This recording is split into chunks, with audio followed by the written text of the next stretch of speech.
सत श्री अकाल, कार आदाब। पंजाबी रेडियो और पंजाबी टीवी यूएसए देख और सुन रहे सभी साथियों का स्वागत है इस समय के विशेष programme beyond the headlines with Mandeep Punia में। हर रोज की तरह मनदीप पूनिया जी का साथ इस प्रोग्राम में हमारे साथ होता है और देश विदेश के साथ जुड़ी हुई अहम खबरों पर चर्चा करते हैं। सबसे पहले पूनिया जी का प्रोग्राम में स्वागत करते हैं, फिर एक एक करके खबरों पे चर्चा शुरू करेंगे। नमस्कार पूनिया जी, स्वागत है प्रोग्राम में। जी नमस्कार, सत श्री अकाल आदाब। नमस्कार, सत श्री अकाल आदाब। रुक करें खबरों का। सबसे पहली खबर अमेरिका से जा जुड़ती है। अमेरिका का ऐलान है कि IRGC अधिकारियों को पकड़वाने वाले को देगा $1 करोड़। देखिए, अमेरिकी विदेश मंत्रालय ने ईरान के रेवोल्यूशनरी गार्ड कोर जो IRGC जिन्हें कहा जाता है, उनके कई वरिष्ठ अधिकारियों की गिरफ्तारी में मदद देने वाली जानकारी के एवज में $1 करोड़ तक के इनाम की घोषणा की है। अमेरिकी विदेश मंत्रालय से जुड़े रिवॉर्ड्स फॉर जस्टिस अकाउंट ने सोशल मीडिया प्लेटफॉर्म्स पर लिखा, ये लोग IRGC की उन इकाइयों का नेतृत्व करते हैं जिन्होंने सशस्त्र हमलों के जरिए अमेरिकी कर्मियों को निशाना बनाया है और विनाशकारी साइबर अभियानों के माध्यम से अहम ढांचों पर हमला किया है। इस लिस्ट में IRGC के commander Ahmad Vahidi, Ali Abdollahi, cyber विभाग के कमांडर हामिद रेजा और इसके अलावा जो IRGC के एरोस्पेस फोर्स के पूर्व कमांडर सईद आगाजानी और IRGC के इंटेलिजेंस कमांडर माजिद खादेमी शामिल हैं। तो खैर, वो जो पोस्टर है वो जो अमेरिका का जस्टिस से शेयर किया गया है, रिवार्ड फॉर जस्टिस अकाउंट से जो शेयर किया गया है, वो काफी वायरल है और दिन भर ये खबर बनी रही। हालांकि आज देखिए कई डेवलपमेंट भी थी। अमेरिका के राष्ट्रपति जो डोनाल्ड ट्रंप हैं, वो लगातार ईरान की सरकार के ऊपर कई बड़े आरोप भी लगा रहे हैं। तो ये कह रहे हैं कि उनकी सरकार का ना दिवालिया निकला हुआ आर्थिक तौर पर, वो अपनी सेना के बड़े हिस्से को सैलरी तक नहीं दे पा रहे हैं।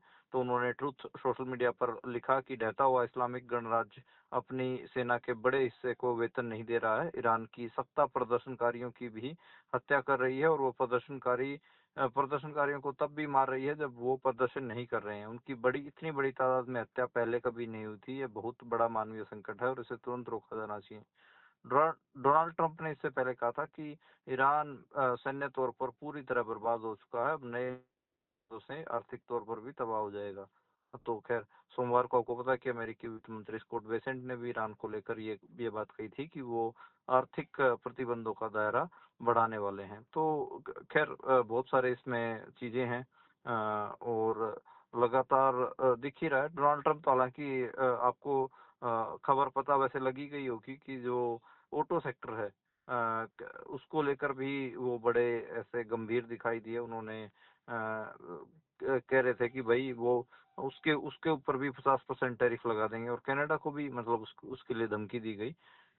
तो अगर उसकी भी बात करें अपन उस मामले की, तो डोनाल्ड ट्रंप ने ये कहा है कि अगर अमेरिका के साथ अगर आप किसी भी किस्म की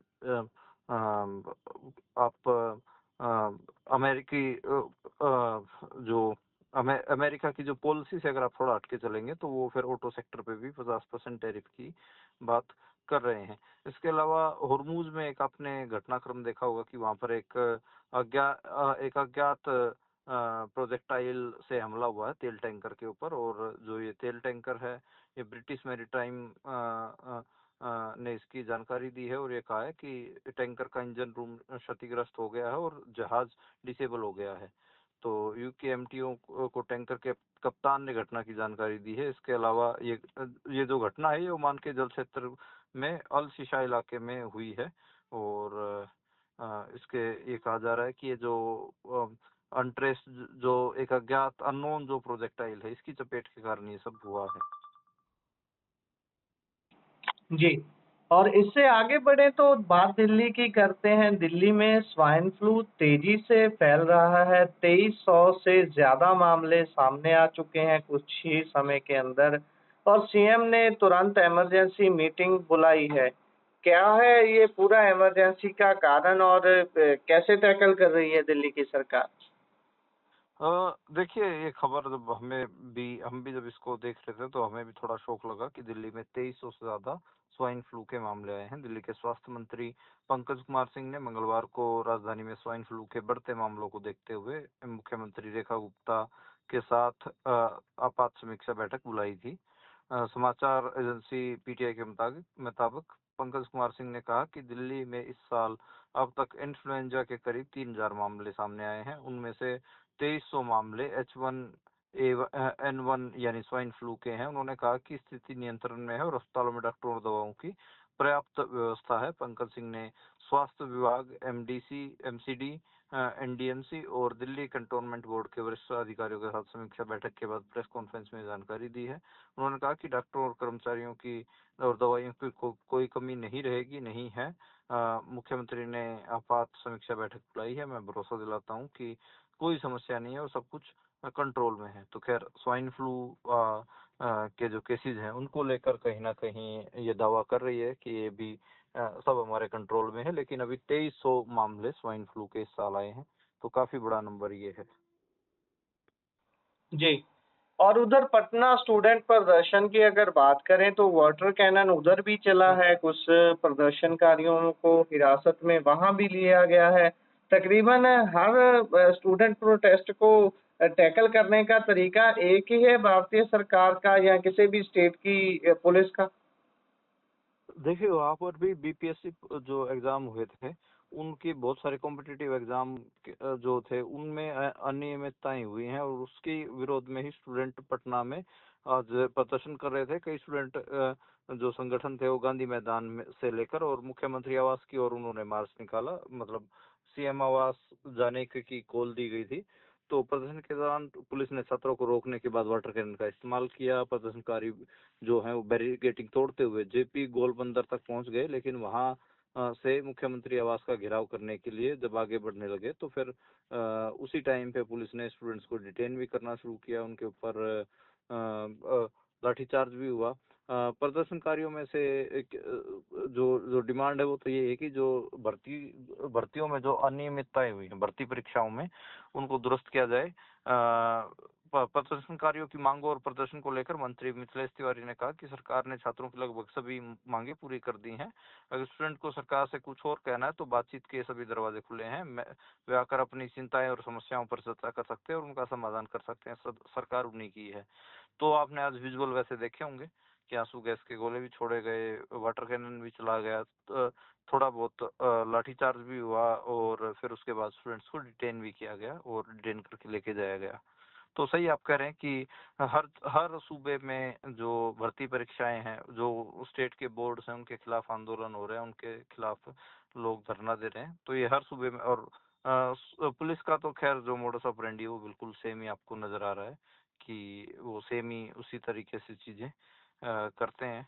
तो खैर यही है कि हर जगह से खबरें हैं स्टूडेंट प्रोटेस्ट की और उसमें फिर इसी किस्म की बात है। जी।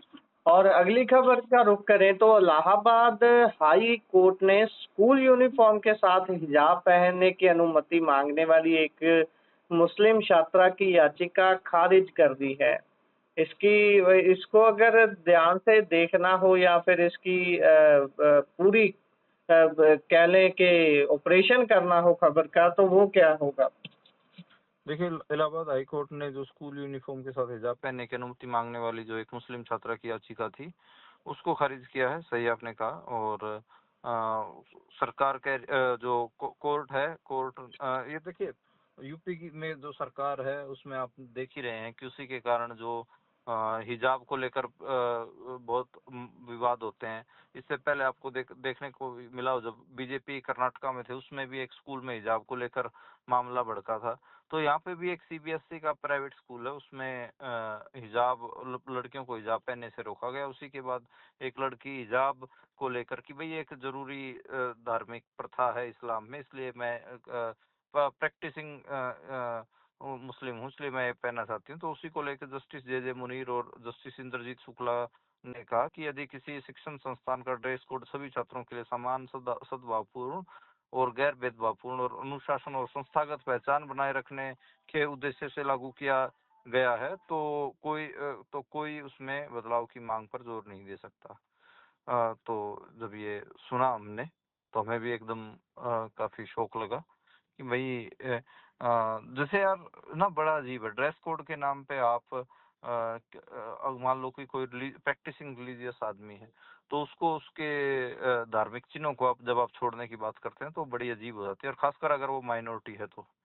खैर, इस मामले में आपको ध्यान हो, कर्नाटक हाईकोर्ट ने भी 2022 में एक फैसला दिया था, उस समय बीजेपी की सरकार थी।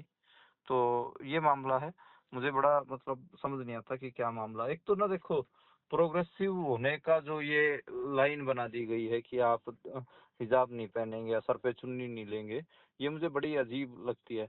कई बार जैसे मैं बड़े उसमें बोलता हूँ कि मैंने ऐसे ही महिलाओं को भी ऐसे पॉलिटिकल एक्ट करते देखा है जिससे जो दुनिया के ह्यूमन क्राइसिस जिनसे बड़ा है। मैं बहुत सारे ऐसी महिला राजनीतिज्ञों को जानता हूँ, जो अगर उनकी आप देखेंगे तो उनकी पॉलिटिकल करेक्टनेस आपको सही मिलेगी। उन्होंने कोई हिजाब नहीं पहना हुआ था, ना उन्होंने सर पे चुन्नी ली हुई थी, लेकिन उन्होंने लोगों को मारने के हुक्म दिए हैं। वो भी उन्होंने बड़ी बड़ी मिसाइलों पे और बम बंदूकों के ऊपर ऐसे क्या बोलते हैं उसको, जोशीले नारे लिखे हैं। तो ऐसी भी महिलाएं होती हैं। तो मेरे को लगता है कि, और हमने किसान आंदोलन में और भी कई जगह पे दिखा है कि गांव देहात की जो महिलाएं होती हैं, सर पे चुन्नी रखती हैं, उनको हमने हुकूमतों के खिलाफ लड़ते हुए भी देखा है। तो प्रोग्रेसिव होने का क्या निशान होगा, ये मुझे कई बार समझ में नहीं आता है। तो खैर, जी। ये बड़ी बड़ा मामला है, और इसको लेकर बहस वैसे फेमिनिस्ट मूवमेंट में भी बहुत ज्यादा है, और वैसे दुनिया भर के जो आंदोलन है उनमें भी इस पे बहस होती है। जरूरी होता है लड़ना, ये सब भाई, कौन क्या पहनेगा क्या नहीं पहनेगा, किसकी क्या तो वो उसकी इंडिविजुअल चॉइस के ऊपर भी छोड़ना चाहिए। जैसे बहुत सारी जो फेमिनिस्ट औरतें हैं, वो जब ये कहते हैं कि हम क्या पहनेंगे क्या नहीं पहनेंगे, ये हमारी व्यक्तिगत चॉइस है। तो अगर वो छात्रा हिजाब पहनना चाह रही है और रिलीजियस है, तो वो भी तो उसकी व्यक्तिगत चॉइस है ना। और उसके लिए आप ऐसे कैसे आप वो कर सकते हो। तो खैर, ठीक है कि एक बड़ा वर्ग ऐसा भी है, हम ये मानते हैं कि उसमें एक ऐसा वर्ग भी है जिसके ऊपर जबरदस्ती थोपा जाता है। ठीक है, वो भी एक मामला है। लेकिन यहाँ पर तो लड़की खुद पिटीशन लेके कोर्ट गई है, तो मुझे लगता है कि उसकी इंडिविजुअल फ्रीडम के ऊपर थोड़ा बात होनी चाहिए थी कि भाई वो पहनना चाहती है और प्रैक्टिस करना चाह रही है, रिलीजियस दायरे में रह के अपनी पढ़ाई करना चाह रही है, तो उसमें क्या दिक्कत जी, बिल्कुल। और इससे आगे बढ़े तो डेरा सिरसा मुखी गुरमीत राम रहीम 21 दिन की फरलो पर एक बार दोबारा से बाहर हैं। ये पहला या दूसरा मौका नहीं है, ना ही चौथा है और ना ही 8वां। 17वीं बार जेल से बाहर आने की इजाज़त मिली है। और कुछ लोग तो ये भी टिप्पणियाँ कर रहे हैं, मैं देख रहा था सोशल मीडिया के ऊपर, कि शायद इस व्यक्ति को ही चाबियाँ दे दी गई हैं उस जेल की, और जब भी बाबा चाहे बाहर से ताला खोल के बाहर आ जाता है, और जब भी दिल करे कि थोड़ी रेस्ट कर लूँ, तो अंदर जाके लेट जाता है। देखिए, बिल्कुल सही कहा आपने कि शायद चाबियां इसी के हाथ में पकड़ा दी गई हैं, क्योंकि आपको ध्यान हो, मई महीने में भी हमने बात की थी। 26 मई को हमने इसके खबर के बारे में बात किया था कि उनको 30 दिन की पैरोल के ऊपर रिहा किया गया था। ठीक है, ये मई तो अभी 5वां महीना था। अब हम जो बात कर रहे हैं 8वें महीने में बात कर रहे हैं, अब फिर 21 दिन की फरलो दे दी गई है। 3 महीने पहले 1 महीने के जेल से बाहर आया था, फिर आ गया। और 17 बार जेल से उसको बाहर भेजा गया है, कभी 1 महीने की, कभी 45 दिन की, कभी 60 दिन की, कभी 30 दिन की, ऐसे उसको फरलो दे दी जाती है। तो और चुनाव के टाइम पे तो आपको पता ही है कि कैसे फरलो पे बाहर आता है।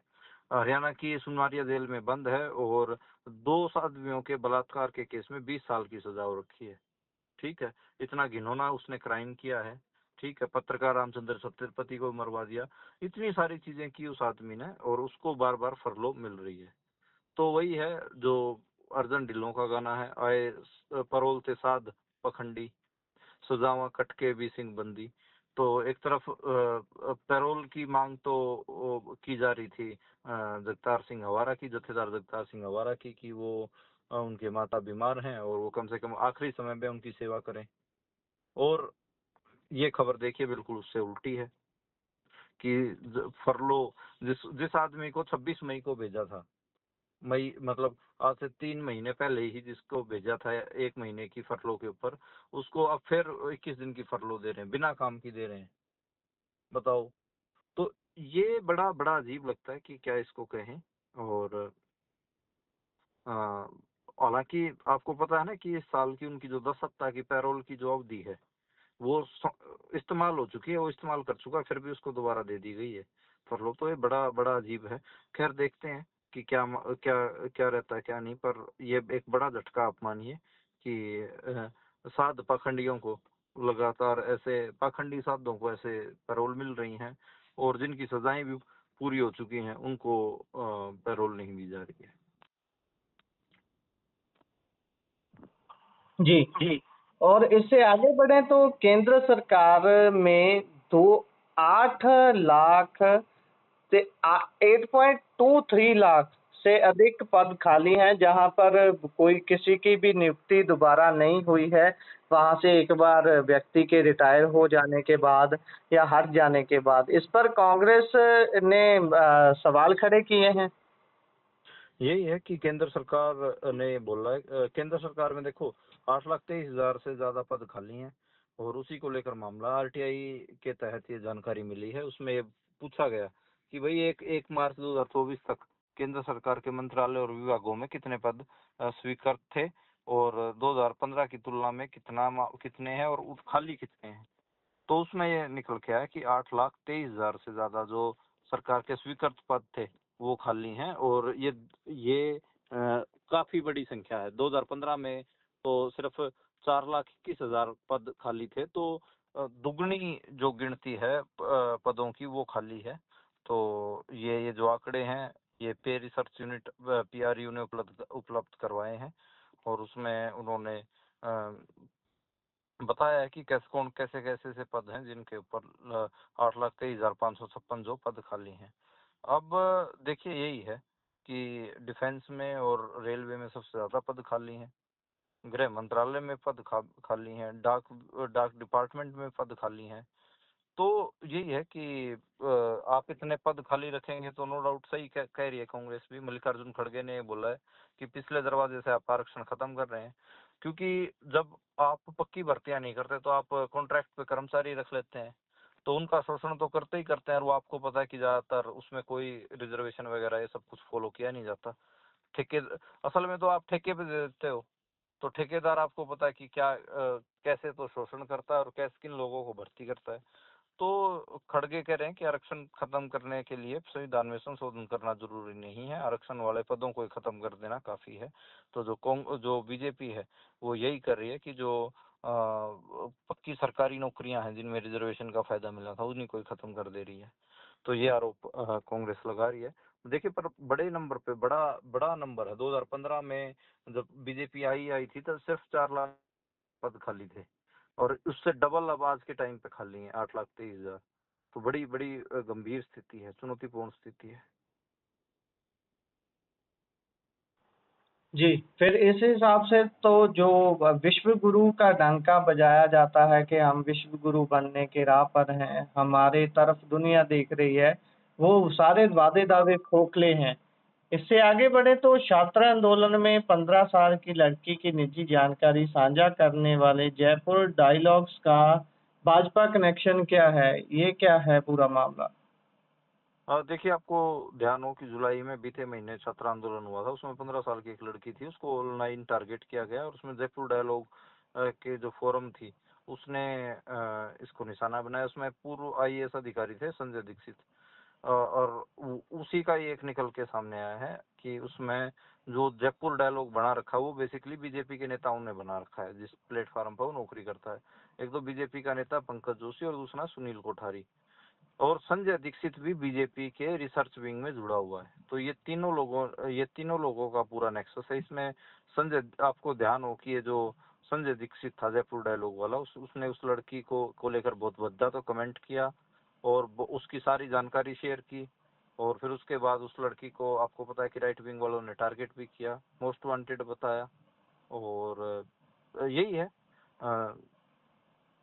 जो सारा मामला है इसमें, तो कि इनको शर्म ही नहीं आ रही कि आप एक 15 साल की बेटी का कि आप जो पर्सनल इंफॉर्मेशन हैं, जानकारियां वो शेयर कर रहे हैं, और उसके बाद जो आपकी राइट विंग ट्रोल्स हैं वो उनको गालियां दे रहे हैं।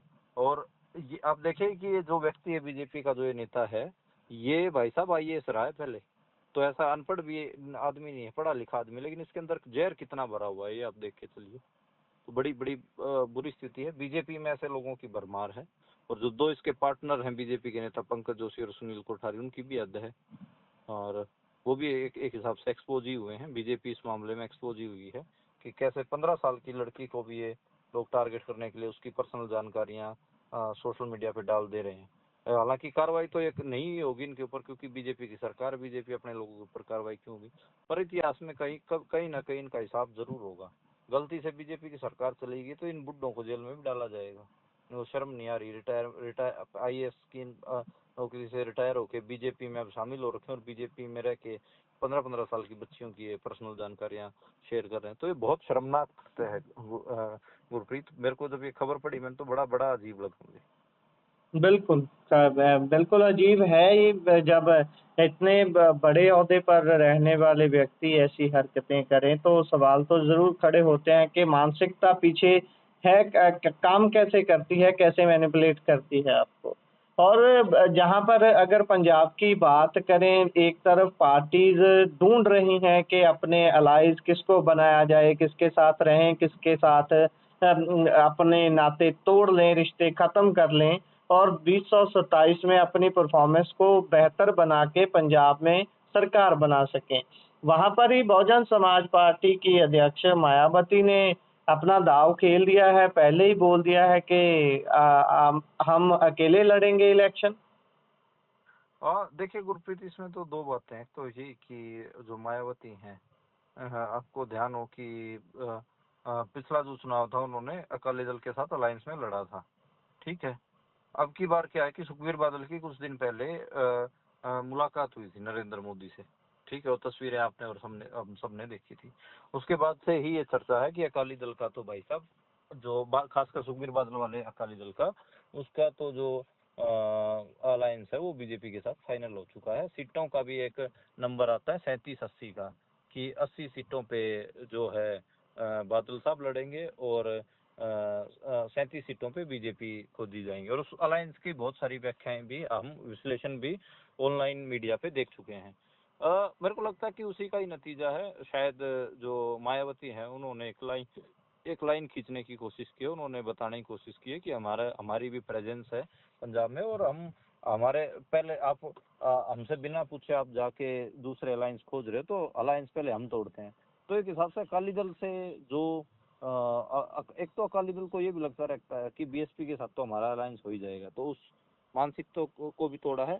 हालांकि खुद मायावती, आपको पता है कि बहुत ज्यादा इस समय सक्रिय नहीं है भारतीय राजनीति में। जो उनका चार्म था 2015 तक, आप मान के चलिए कि जो मायावती का जो चार्म था 1995 से लेकर 2015 तक, ये 20 साल आपको पता है कि भारतीय राजनीति में, दलित, खासकर दलित भारतीय राजनीति में, उसमें मायावती सबसे बड़ी नेता थी। अभी बहुत सारी चीजें हुई हैं, तो बीएसपी भी खुद उत्तर प्रदेश में कमजोर हुई है, और बहुत कमजोर हुई है। चंद्रशेखर आजाद का जो आजाद समाज पार्टी है, भीम आर्मी वाला जो लड़का है, उसका जो राइज हुआ है, वो एमपी भी बना हुआ है अभी।